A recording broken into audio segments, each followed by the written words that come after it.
Messi and Argentina fan হয়ে অনেক ভালো লাগতেছে। আমার গলা দেবে গেছে, আমি অনেক খুশি ভাই। পুরো আনএক্সপেক্টেড ম্যাচ, আমরা যে জিতবো এটা পুরো আউট অফ আওয়ার মাইন্ড ছিল। সে 10 সেই লেগেছে, কিছু বলার নাই। মানে যে পরিমাণ ভয় পেয়ে গেছিলাম, তারপরে শেষে যা খেলাটা করেছে অসাধারণ অসাধারণ। একদম অসাম অসাম। আমরা তিনটা দিয়েছি, দুইটা খেয়ে আবার তিনটা।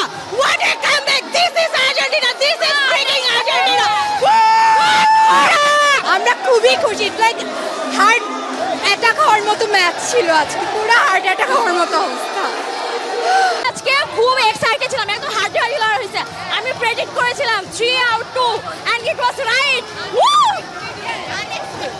এটা আমাদের জন্য অনেক বড় একটা জয় ছিল। থ্যাংক ইউ আর্জেন্টিনাকে। খেলা অনেক উত্তেজনাপূর্ণ ছিল। যদি ইজি উইন থাকতো তাহলে আমাদের জন্য এত এক্সাইটমেন্ট কাজ করতো না। সো মানে একটু কম্পিটিশন এত নেক টু নেক ছিল, সো এটার জন্য আমাদের এক্সাইটমেন্ট আরো বেশি এবং আরো এনজয় করতে পেরেছি আমরা। জি, অনেক বেশি উপভোগ করছে। যখন আমরা ফার্স্টের দিকে দুইটা গোল খাইছি, অ্যাটলিস্ট মনে হচ্ছিল যে আর আমরা ফিরে আসতে পারবো না, বাট আমাদের মেসি ফাইনালি আমাদের বাঁচাইতে পারছে। সো অনেক ভালো লাগতেছে,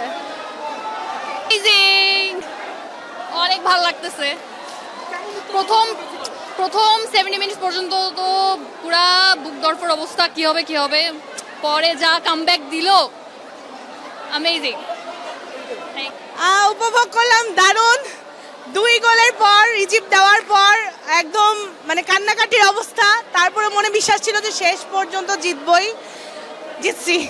এখন যে অনুভূতি, এটা বলে বোঝানোর মতো না, অনেক বেশি ইমোশনাল। খুশিতে কান্না আসতেছে আসলে।